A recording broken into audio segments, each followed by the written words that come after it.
Celebrity image వచ్చినప్పుడు అభిమానులు ఉంటారు.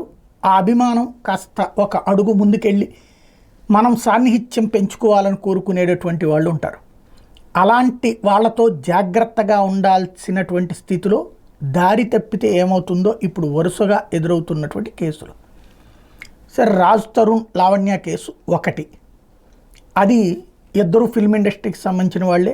ఏం జరిగిందో ఇప్పటికీ ఆ కేసులో ఎక్కడ వేసిన గొంగళి అక్కడే ఉండిపోయింది.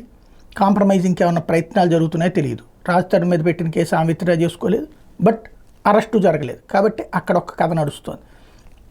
మరొక వైపున ఏదైతే తర్వాత జరిగినటువంటి పరిణామాల్లో జానీ మాస్టర్ మీద పెట్టినటువంటి ఒక కేసు, ఇప్పుడు ఆయన అరెస్ట్ అయ్యి జైల్లో ఉన్నారు, రిమాండ్ అయిపోయింది, ఇప్పుడు జ్యుడిషియల్ రిమాండ్లో.